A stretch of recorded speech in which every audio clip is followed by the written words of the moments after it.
All right, welcome back everyone. It is a beautiful March day in Michigan, and since I've been back, I've been having a lot of people ask me about the van and the living conditions over our trips. So I figured I would make a video showing what it was like living in a van. My build that I did was as cheaply as possible. So I'll say that from the start. If you're looking for a nice finished build off like Instagram, probably not the video for you, but Jake's Journey Mate is another YouTuber from the UK, and he did an awesome job with a Transit Connect as well, another 2012. So if you're looking for something like that, that'd be a much better place to look. So I'll start off by going through the front. We kept it pretty basic. I powered the cameras and everything just with this, which was just a $25 solar bank off Amazon. I probably wouldn't buy it again. It was not able to fully charge itself with solar power no matter how long you left it, but it did keep 2 GoPros and a cell phone going for most of the time, so it served its purpose. Coming to the back here, I pretty much built the frame around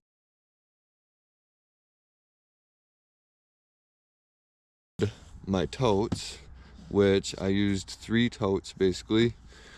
First one was pantry and food storage, and then the other 2 in there were pretty much extra clothes.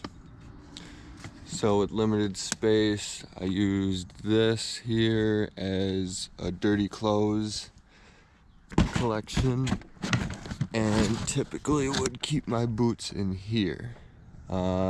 Climbing shoes and things like that, rope tarp, as you can see, would get stored here. And all in all, the system worked pretty good.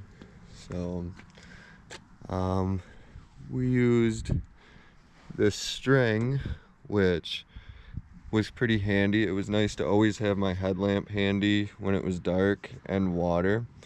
And we would usually put like climbing shoes, chalk bag, just light things like that on it. So as far as bedding, I just used a ground pad and 2 layers of egg crate, and then just a couple heavy sleeping bags and normal blankets.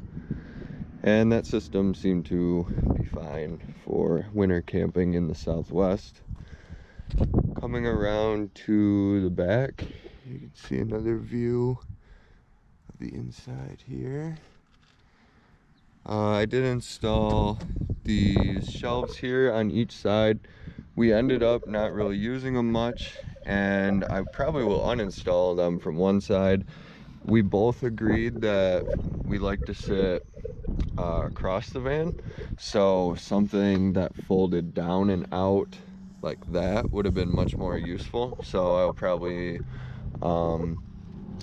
change that before we go out the next time. I had a slide out here that we would use to cook on.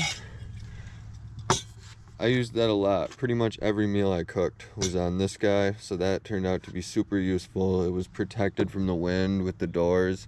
However, I do intend to move it to this side by the power outlet. The 2012 Transit Connects, as far as I know, only have the cigarette lighter on the passenger side in the rear, so I would like to move it over. And the other thing is the passenger side door cannot be latched closed. You have to do driver's side first, so that would save heat and keep things like dust out. So all in all, I think this would be better on the passenger side, and plan to move that over. Down here, this was a dry bag for storage, for things not being used all the time, static rope, hammock, all sorts of junk. And then this was primarily rope and backpack storage. This was one of the more important parts of the car camping kit, which was the roadside survival kit. Industrial size fix-a-flat, jumper cables, tire patch kit, a good assortment of tools, all sorts of junk that would be good that luckily we really didn't need on our travels. And then over here I kept my skis, my folding chair, trekking poles, ski poles, kind of redundant.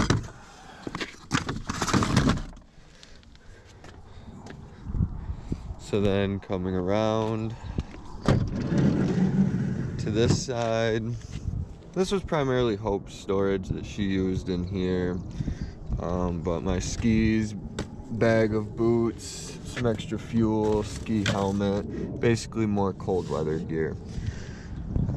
This was pretty handy to have the fanny pack here, mostly just kept camera gear, things like that in there.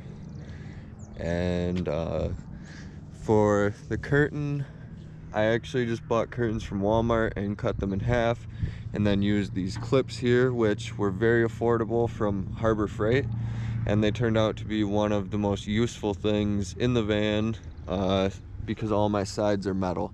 So we would hang pictures from them, use them to hold all sorts of stuff. Another product that we found that was extremely useful and affordable was these lights from Harbor Freight. I believe they were only $2 or $3 a piece, and they have both Velcro, magnet, and these, so if you have screws in your walls or something like that, then you can hang them from there.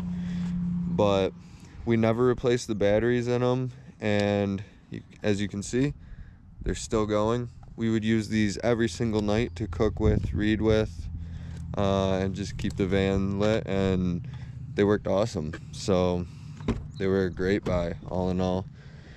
And then up here I would keep my tent, my official law enforcement badge, just kidding, and then just guidebooks, topo, things like that, headphones. But this proved to be a pretty useful bit of storage as well. We were packed, so it really helped. But all in all, that's pretty much the van. Like I said, we tried to keep it as minimal as possible. And this really, to build out, probably only cost me like $250 for everything.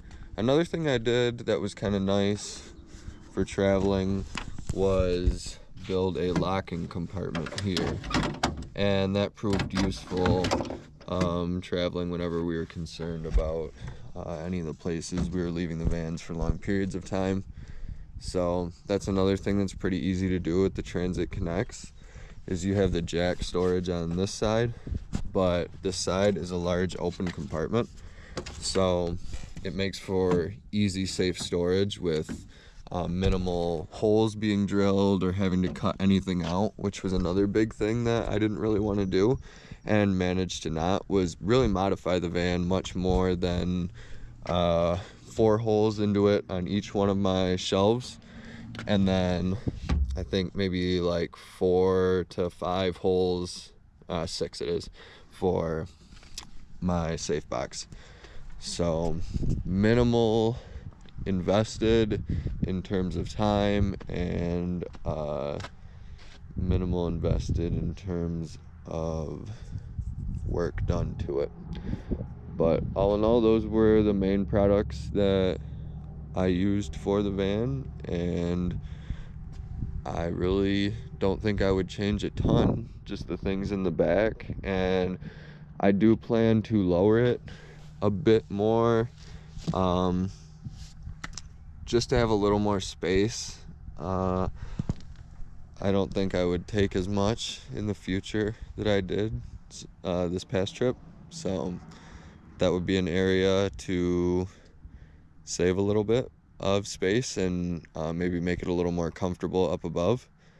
But all in all, not too bad. And I would like to note, as a 6-foot man, I can fully stretch out in the back. It's actually quite nice.